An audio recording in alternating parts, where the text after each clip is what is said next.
ये जंगल हमारे दिल की धड़कनें हैं, हमारा घर है। हम इस पर उतने ही निर्भर हैं जितना कि ये हम पर। मगर पीढ़ियों से यहाँ रहने के बावजूद भी हमारे पास यहाँ अपना कहने के लिए कुछ भी नहीं। बाप पाहे जमीन नहीं तो हमारे पाहे कहाँ थी जमीन रहवानी। तेने पाहे जमीन नहीं, बाप पाहे पोरा पाहे तो कहाँ थी जमीन आवे। तेने पास जमीन नहीं એટલે અમારા પાસ કાંઈથી જમીન આવે તે એટલે છેલ્લે પહેલેથી છેલ્લે સુધી જમીન નથી। કેવી રીતે જીવે છે તે કોઈને પણ એ નથી। અમે જ કેવા જીવી શકીએ છે એ અમને જ ખબર છે। તો પછી જંગલની જમીન કેમ ખેડો? ખેરવે પેરે એમાં પેટે ભૂખ લાગે તી ખેરો ને ખેરો તે એવા થોડે થોડે જમી હે ને ખેરો તે એમ રહેતા સોરો હું કેરન જી तरह સોરો સાતી સરી ખેરવે પેરે। આપણા જે દુઃખ છે આ કોઈ આપણે ઘરમાં પૂછવાના આવવાના નથી। એટલે આપણા પેટ દુખીના સવાલ છે। એટલે પેટ દુખીના સવાલ એ કોઈ પણ ઇન્જેક્શનથી મટવાના નથી કે કોઈ પણ તીકડીથી મટવાના નથી। આ પેટ દુખીના સવાલને રોટલો જોઈએ છે। કલેક્ટર છે કે જંગલ ખાતાવાળા છે કે પોલીસ ખાતા છે, સામે સરકાર છે, બરાબર? તો સરકાર પાસે તો ઘણું બધું જોર છે, એની પાસે તાકાત છે, બંદૂકો છે, લાકડીઓ છે। તો આપણી પાસે શું છે સામનો કરવા માટે? આપણી પાસે તો એવું છે કે જે આપણી હિંમત એ તાકાત છે બોલવાની। જે કાંઈ થાય તે કોઈ પોલીસ આવે તો જંગલ ખાતાવાળા કોઈ પણ થાય એટલે પેટના સવાલ માટે મરી જઈશું તો વાંધો નથી, પણ અમે લડવાના છે લડવાના।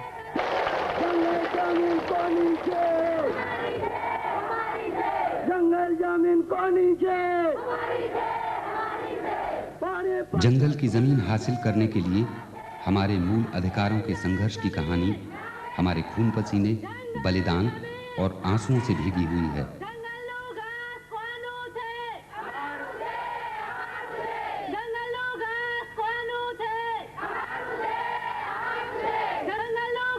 हमारी कहानी जीवन और मरण की कहानी है। हम सबकी आधारभूत जरूरतों के जवाब खोज रही है। उन जरूरतों ने हमें मजबूर किया है कि हम आंखें खोलकर अपने चारों ओर के हालात पर नजर डालें। तेंदू के पत्ते चुनने का काम एक खास मौसम में ही होता है, जिससे साल में 50-60 दिनों के लिए हम जैसे सिर्फ 1 लाख लोगों को ही रोजी रोटी मिलती है, वो भी अस्थायी रूप से। हम में से बहुतों के पास या तो जमीन है ही नहीं या फिर है तो नाम मात्र की। इसलिए हमारा गुजारा बड़ी मुश्किल से होता है। बाकी के दिनों में पास के कस्बों और शहरों में मजदूरी की तलाश में भटकने की सिवाय और कोई रास्ता नहीं है हमारे पास। ये तो जैसे आए दिनों का रिवाज जैसा ही बन गया है कि सरकार हमारे बारे में कोई भी फैसला करने से पहले हमें खबर करने, पूछताछ करने और हमें विश्वास में लेने की जरूरत ही नहीं समझती। उदाहरण के लिए बड़े और मध्यम स्तर की लगभग 20 बांध बनाने की योजना या राज्य में 22 वन्य जीवन अभयारण्य बनाने की घोषणा करना। सरकार साहेब रणजन मारे बिजगड़ मारे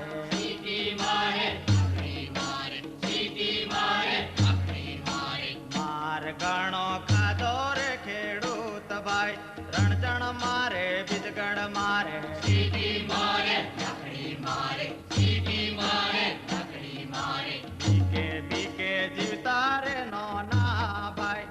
जब पानी हमारे सिरों के ऊपर से बहने लगा तो हमने महसूस किया कि यही समय है जब हम एक साथ मिलकर अपना सिर उठाकर सवाल करें। અત્યાચાર થાય છે કારણ કે આદિવાસી લોકોને દબાણમાં એ લોકોએ લીધેલું છે ને પેલા જંગલ ખાતાવાળા લોકો કહે કે અમારું જંગલ છે ને આદિવાસી લોકોને ઘરો બાંધવા નથી દેતા કે લાકડા નથી લાવવા દેતા। કારણ એ લોકો કહે અમારું જંગલ છે, આદિવાસી લોકો કહે અમારું જંગલ છે। अनेकों मुद्दे उठाए। उनमें से मुख्य है 25 अक्टूबर 1980 से पहले तक खेती के काम में ली जा रही जंगल की जमीन को नियमित रूप से हमारे नाम किया जाए। इस संघर्ष के दौरान वन विभाग और राज्य सरकार का कहर हम पर टूटा। हमें धमकियां दी गईं मारपीट की गई और हम पर लांछन लगाए गए जो दिनों दिन बढ़ते ही गए। जबकि घर बनाने या ईंधन के लिए हमारी जरूरतें बहुत ही थोड़ी सी हैं, मगर जंगलों के विनाश के लिए हमें जिम्मेदार ठहराया गया। अगर इसमें जरा सी भी सच्चाई होती तो क्या हम ऐसी ही हालत में होते?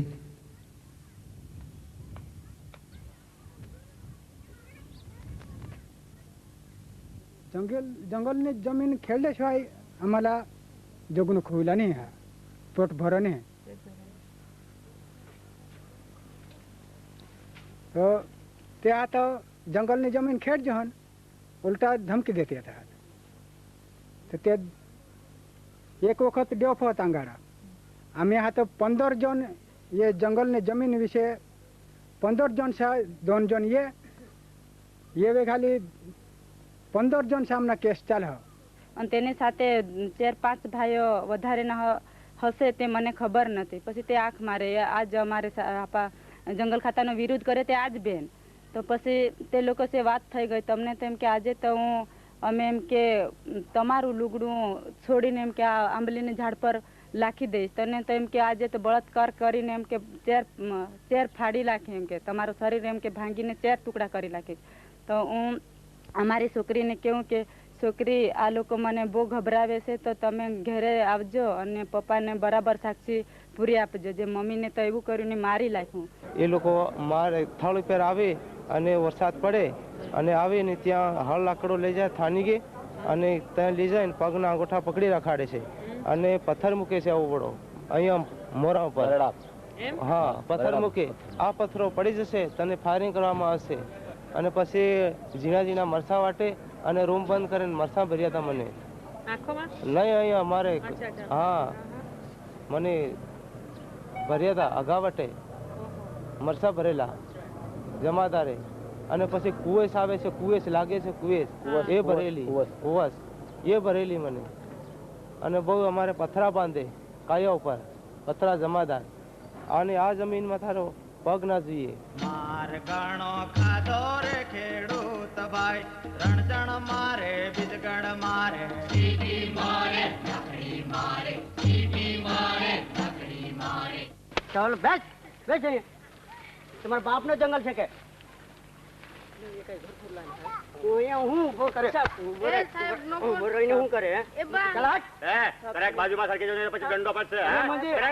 મોટા ઝાડ કાપીને પાડા ને જોડીથી ખેંચી લાવે અને ટોપલા બનાવવા વાસ નુકસાન કરે છે. બર્તન માટે તમે લાકડા ફાડી ફાડી લાવે છે. આ તમારા બાપ નું સરકાર તમને ઓર્ડર આપેલો. ડાયરેક્ટ મને માલનપાડા ડેપો પર લઈ ગયા. માલનપાડા ડેપો પર લઈ ગયા અને ત્યાં મને ઉતારીને ગુનો કબૂલ કરાવે. તમે લાકડું લાવેલા જ છે એમ કે સાહેબ મેં એવી કોઈ ચોરી બી નથી કરી. આમ મેં કીધું તો છતાં બી નહીં માને. એટલે મને સખત મારકૂટ કર્યું. આમ લાકડીથી સળિયાથી ને આમ ગોધા માર્યા આગળ ભાગમાં. જો એક નિશાની તો છે જ ને પાછળથી બડામાં હા આ બાજુ મારું. તો મેં પછી પાણી પીવા માટે પાણીની માંગણી કરી તો સાલાને પેશાબ પાય એમને એમ કરીને મને પેશાબ પાવાની એ લોકોએ ફરજ પાડી. તો પાણી નથી આપ્યું એ લોકો ને પેશાબ પાય મને.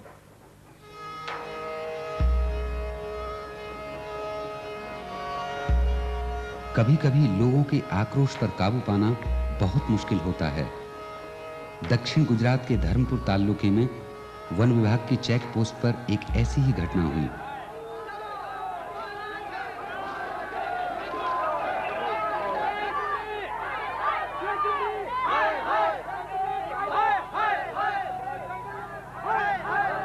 जागरूकता की भूमिका अदा करने वाली संस्था दिशा की मदद से हम लोगों ने संगठित होकर अपनी मांगें रखने तथा रोजी रोटी से जुड़े हुए मुद्दों को उठाने की शुरुआत की।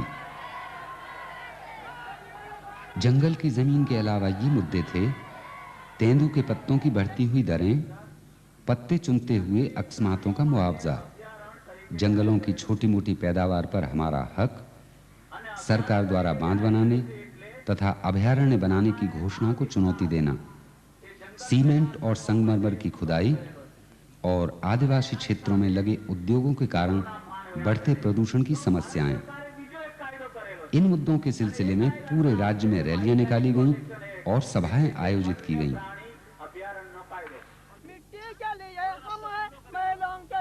हम हैं मिट्टी के लिए हम हैं मेले के लिए हम हैं मिट्टी के लिए हम हैं मेलों के लिए हम हैं मिट्टी के लिए हम हैं मेलों के लिए हम हैं बोने के लिए हम हैं काटने के लिए हम हैं बोने के लिए हम हैं काटने के लिए हम हैं बोने के लिए हम हैं काटने के लिए हम हैं बोने के लिए हम हैं काटने के लिए हम हैं गुलाम के लिए हम हैं सालाम के लिए हम हैं गुलाम के लिए हम हैं सालाम इस पूरे संघर्ष में ध्यान देने की बात ये थी कि ये रैलियां हमारी ओर से पूरी तरह अहिंसक और शांतिपूर्ण थीं।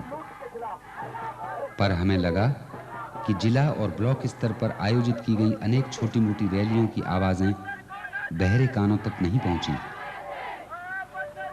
हम लोग चाहते थे कि हमारी आवाज राज्य के सर्वोच्च कार्यालय तक पहुंचे।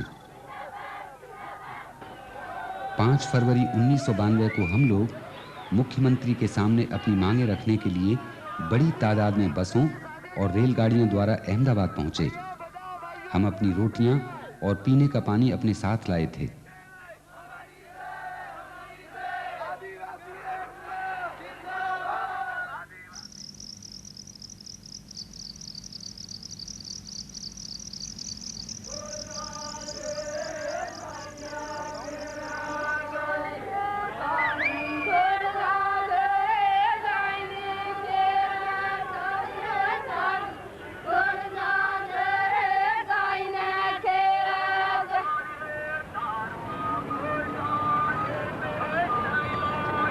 हम इस बात की तैयारी करके आए थे कि सत्तारूढ़ पार्टी के कार्यालय के सामने तब तक बैठे रहेंगे जब तक कि हमारी मांगों को मंजूरी नहीं मिल जाती। अहमदाबाद नगर में ऐसा अनुशासित, व्यवस्थित और शायद इतना बड़ा जनसमूह पहले कभी नहीं देखा गया।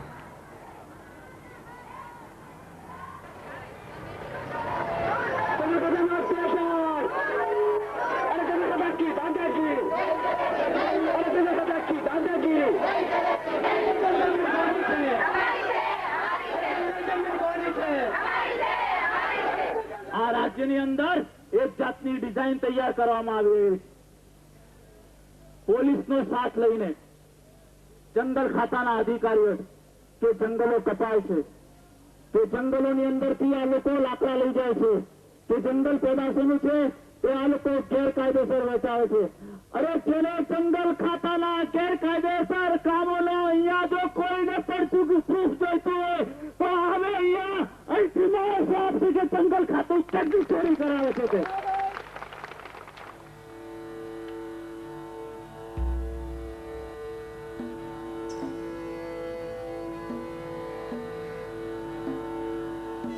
प्रतीक्षा का फल मिला।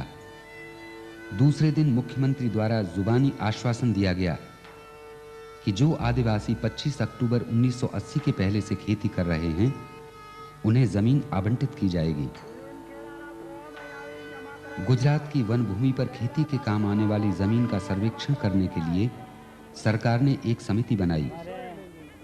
વિશ્વાસન લઈને જઈએ છે ખુશ બધાય ખુશ થઈને જાય છે।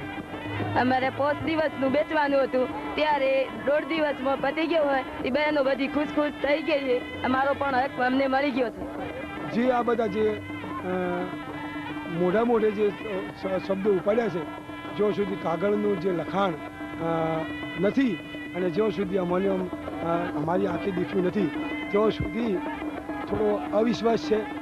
મળી જાય જમને લાગે છે અમારા દિલમાં રહે છે પ્રેમ ઉપર હા લાગે છે। 1 साल का लंबा इंतजार। सरकारी फाइलों में हमारे मसले रेंगते रहे। हमें मालूम था कि हमें एक बार फिर अपनी ताकत को दोबारा रफ्तार देनी होगी। मुख्यमंत्री के निर्देश पर वन मंत्री ने जमीनें हमारे नाम चढ़ाने का एक समझौता रखा। इसलिए फरवरी 1994 की प्रस्तावित रैली को हमने रद्द कर दिया। लेकिन भाग्य को कुछ और ही मंजूर था। समझौता होने के बाद 15 दिनों के भीतर मुख्यमंत्री चिमन भाई पटेल का निधन हो गया और सरकार का ध्यान नया राजनीतिक नेता चुनने के मसलों के कारण हमारी ओर से हट गया। हमें दोबारा रस्सी खींचने की जरूरत महसूस हुई।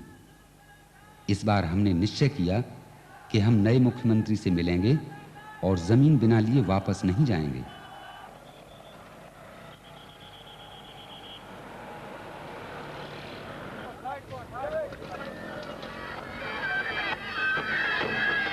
फैसला किया गया कि हम लोग अहमदाबाद से राजधानी गांधीनगर तक 33 किलोमीटर पैदल चलकर जाएंगे।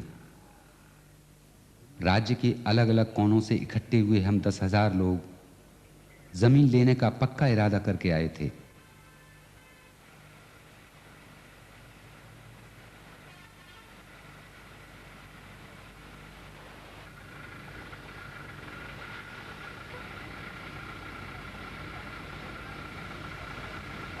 आठ घंटे की थकन भरी यात्रा के बाद हम राजधानी पहुंचे।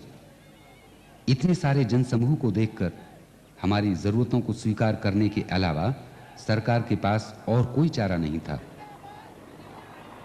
सरकार ने जाना कि हम लोगों ने बहुत कुछ सहा है और अब हम हर कीमत पर वो लेकर रहेंगे जिसकी हमें जरूरत है। હવે શું થવાનું છે? શું લાગે છે? જમીન નામે કરવાની છે. કરવાની? હા. કરી આપશે સરકાર કરી આપશે કરી જ આપશે ને તા. આટલી તકલીફ, આટલી પબ્લિકને તકલીફ પડે છે. આ કેટલી એટલે તકલીફથી એટલી આ કેટલું દુખી હશે માણસ તા આટલે સેટા આવ્યું છે. જો જંગલની જમીન નામે ચડી જાય, સર્વે થઈ જાય તો અમે એમાં કોઈ લૂણ ઉપાડી, કોઈ કૂવા કઢાડી, કોઈ પાળા કઢાડી, કોઈ પથ્થર પાણી વીણી તો અમારી જમીન સાફ થાય.